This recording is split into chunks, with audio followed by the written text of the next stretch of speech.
What is he talking about? What a buffoon. What is he talking about? We've continued to tell them what to do for several years now, but they won't listen. That's weird.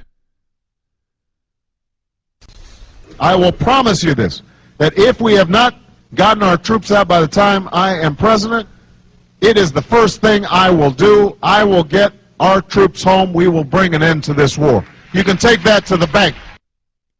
You can take that to the bank, baby. I'll tell you what.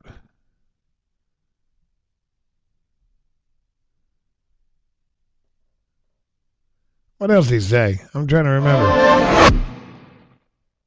As a candidate for president, I pledge to bring the war in Iraq to a responsible end for the sake of our national security and to strengthen American leadership around the world.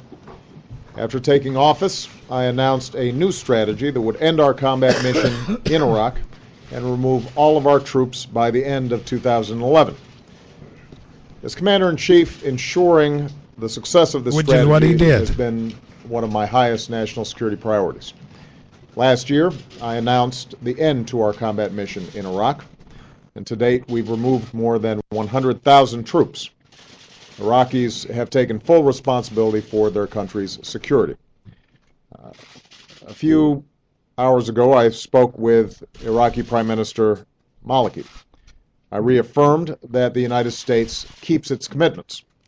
He spoke of the determination of the Iraqi people to forge their own future. We are in full agreement about how to move forward. So, today, I can report that, as promised, the rest of our troops in Iraq will come home by the end of the year.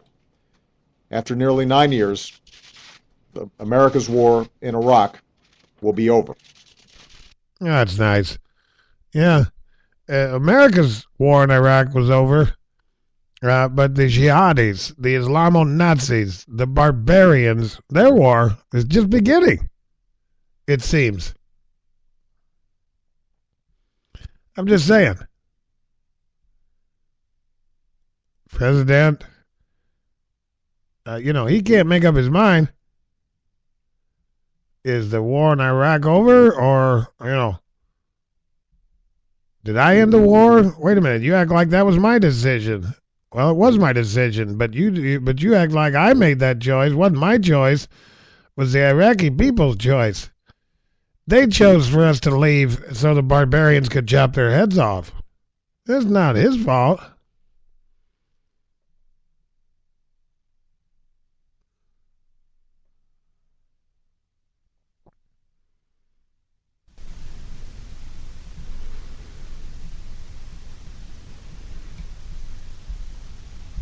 It's bizarre. I'm trying to find another story I had on this.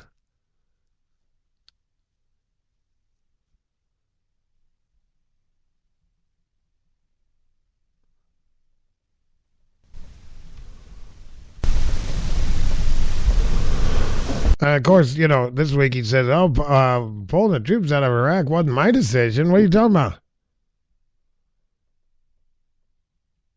I've never seen anything like it, ladies and gentlemen. I've never seen such a pathological liar in the White House. And we've had some liars in the White House, don't get me wrong. Lord knows we have.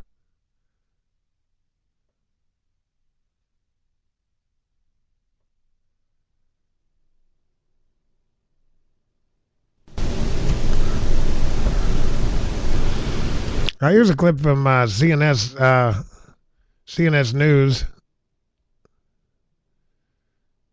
This is of CNS News via MRC TV.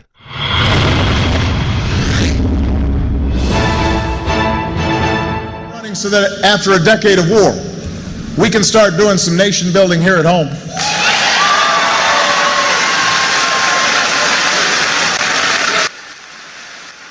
I wonder if he says what he means and he means what he says.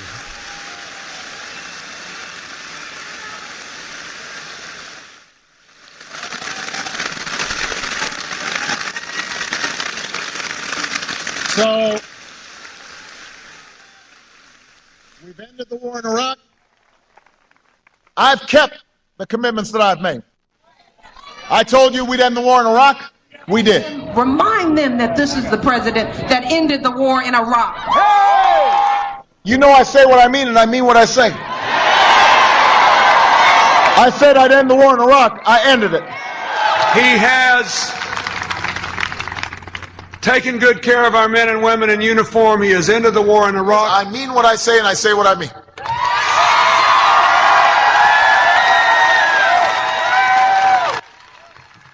I said I'd end the war in Iraq. I ended it. We ended the war in Iraq. That's why I ended the war in Iraq. So, 4 years ago, I told you we'd end the war in Iraq, and I did. I said I would end the war in Iraq, and I did. Indeed, everything that American troops have done in Iraq, all the fighting, all the dying, the bleeding, and the building, and the training, and the partnering, all of it has led to this moment of success. But we're leaving behind a sovereign, stable, and self-reliant Iraq.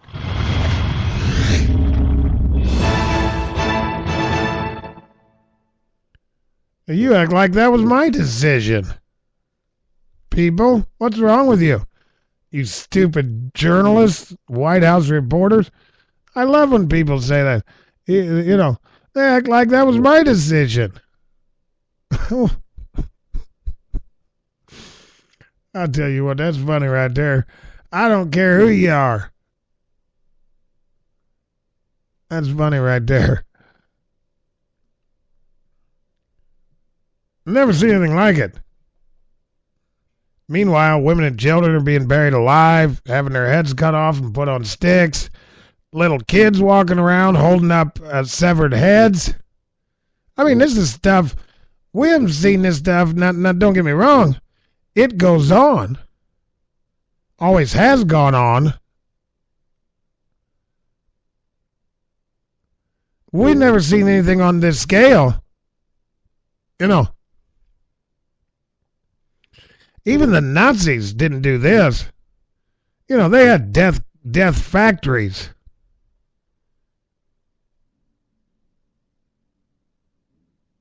Oh, you guys come over here. We're just going to put you in the shower. Going to get you nice and clean. Rub-a-dub-dubs. Don't forget to wash behind your ears, kids. They were more like death factories where they marched them into showers, gassed them, and then threw them in ovens. Which is pretty barbaric, pretty disgusting in and of itself.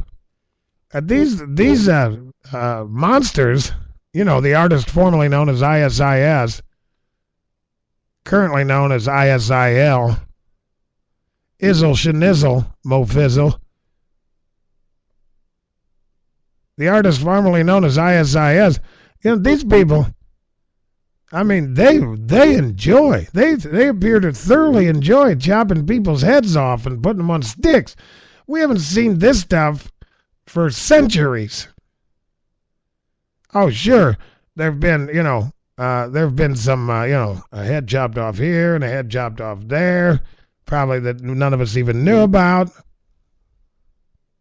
No, these guys are killing. I'm talking about hundreds and hundreds of people. Chopping their heads off and putting them on fences, on sticks. Little jihadi kids carrying them around, posing for Facebook and Twitter.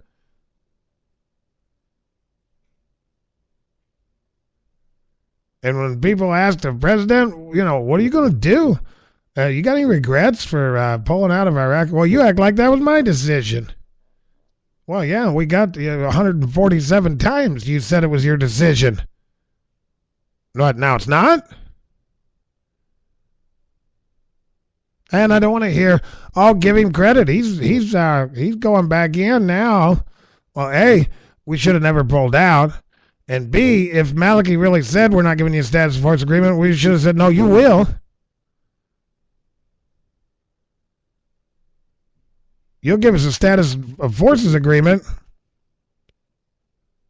or you'll get a drone on your palace there, Chief. That's how we roll.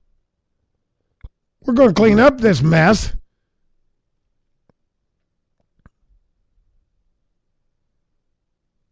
No, you will sign the agreement.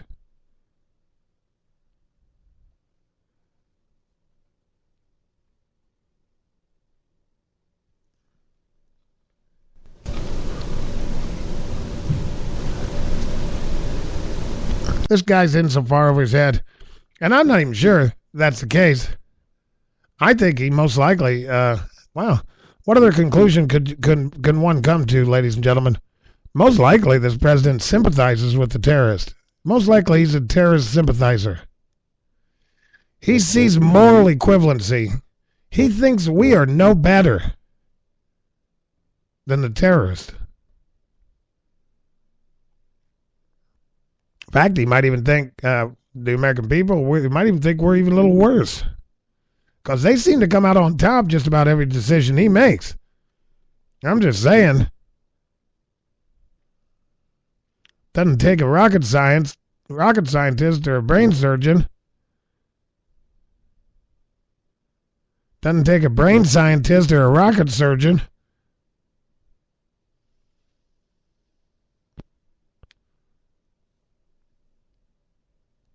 to figure out whose side this president's on.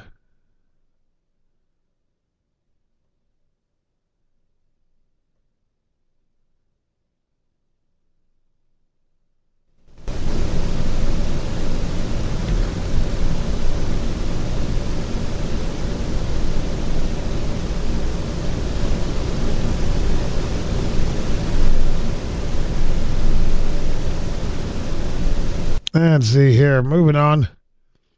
That's ridiculous, ladies and gentlemen. You know, we're going to have to put ground troops back in there. There's just no doubt about it. Just no doubt about it. There's only so much we can do from the air. At least some special operators, special ops, special forces, Green Berets, Navy SEALs. We're going to send in some, and they better be. We can't send in we're not going to be able to send in the National Guard infantry, I don't think. These aren't, these are battle-hardened barbarians. We're going to have to send in the A-team. Take these guys out. Of course, they've been knowing, they've known for months who these people are and that they've been coming.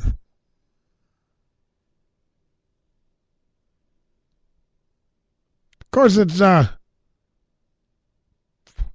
our fault, ladies and gentlemen. You know that, right?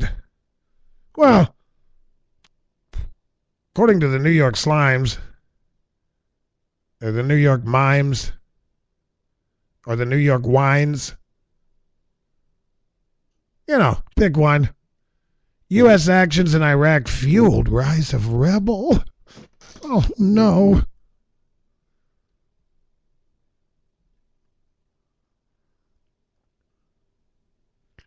An op-ed from the New York Slimes.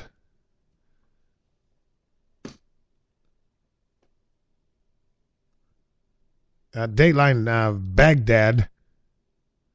U.S. actions in Iraq fueled rise of rebel. In a world where U.S. actions in Iraq fuel the rise of a rebel. When American forces raided the home near Fallujah during a turbulent 2004 offensive against the Iraqi Sunni insurgency, they got the hardcore militants they had been looking for. They also picked up an apparent hanger-on, an Iraqi man in his early 30s whom they knew nothing about. He might have been a popsicle salesman, ladies and gentlemen. I don't know. We didn't know anything about him. The Americans duly registered his name as they processed him and the others in Camp Bucca Detention Center. Ibrahim al-Baghdadi. Al-Badri, I guess. What do they call him? Baghdadi. Ibrahim Awad al-Badri is what it says, but that's not. Okay. The one's figure has been